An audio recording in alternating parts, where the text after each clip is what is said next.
Okay, so this is the Zarrow shuffle. It's named after the magician who created it, who actually just died a few years ago.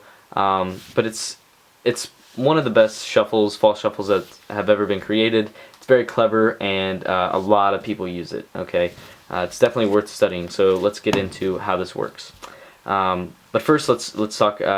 It retains every single card in the deck, and there's a couple different ways to do it. But I'm going to teach you the most deceptive way of doing it. Okay, most people do it. They slip cut, right? Shuffle them together, push the two tops together, and then pull the cards out and slide it underneath, right? I'm not going to teach you that way. I'm going to teach you a different way, which looks so much better and it's so much cleaner. So here's what you're going to do. You're going to pull out a portion of cards with the right hand and slide it to the right. Okay, but you're going to pull it out of the deck, and you're going to leave a couple cards on top. So when I do it fast, I leave about 7 cards on top.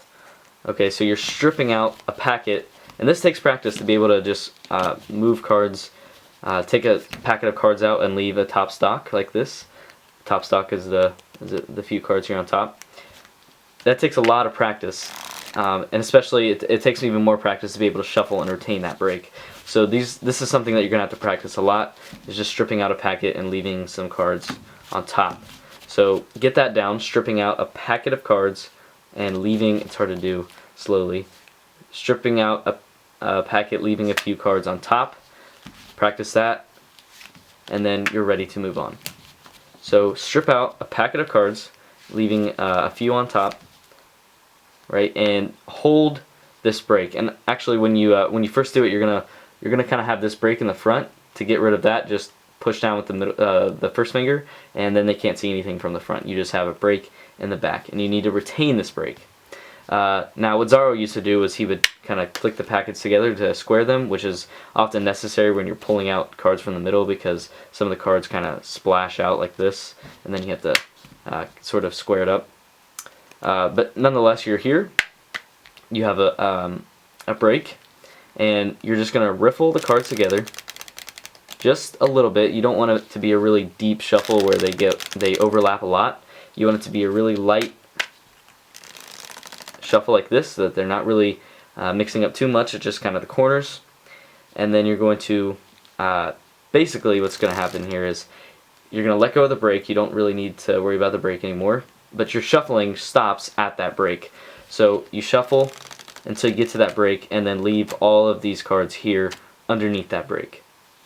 Okay, and what you're going to do is push these top cards out, and this is done best when you're, let's see, this is done best when after the shuffle you just do it kind of like that, as if it was like an accident or something, and then you can proceed with the move. But you're just shuffling it, stopping here, letting go of the break, and then as soon as that shuffle is over, you're going to push a couple of the top packets together. You're going to like push the top cards together, and that'll allow you to be able to easily lift up and push this packet underneath.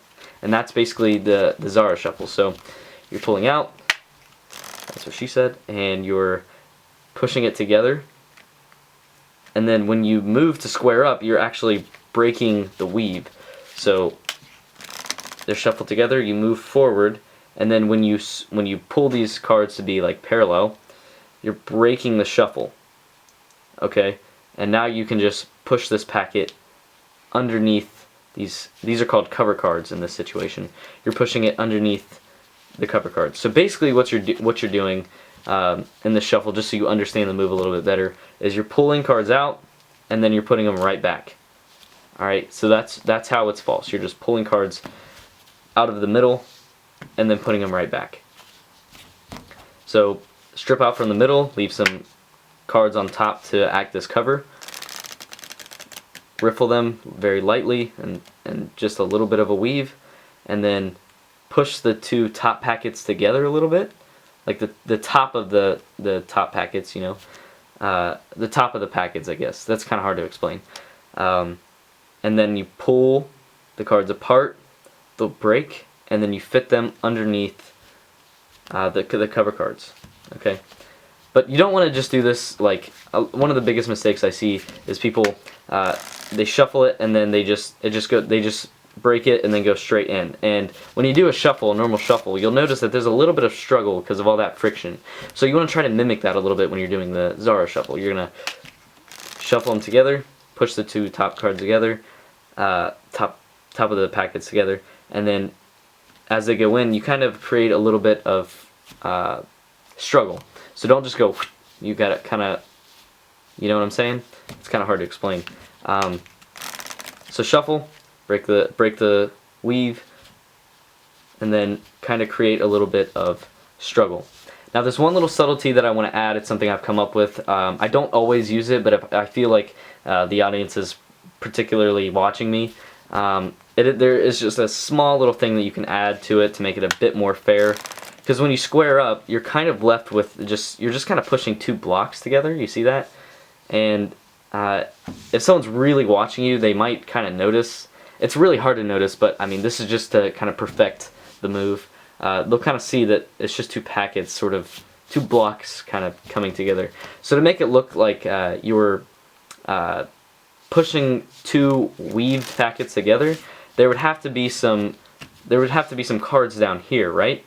So, and when I do my regular shuffle, I square up like this, and I can't really do that with the Zarrow shuffle, because if I were to do that, I'm just kind of squaring two blocks together, and I don't really like that. So here's just something I've added. Shuffle them together, get to here, and when you get here, you're going to grab some of the packets, some of the cards on this packet, and pull them out as you push them together. It's kind of a knacky move, but it leaves just some cards here on the bottom, which makes it just a tad bit more clean, so you can square the cards like this. It's a really subtle subtlety, but that's why it's called a subtlety, right? So it's kind of like that, and now I have some more cards that I can square together, and that's just something I've added. It's not necessary at all. The move looks perfect, just about, if you were to just do it like this and no bottom cards. Okay, so I really hope you like that move. I hope you got something out of the subtlety. I just overall hope you enjoyed this tutorial. So make sure you like and subscribe if you want to see more stuff like this, and make sure to check out my other videos. And thank you so much for watching. Peace out.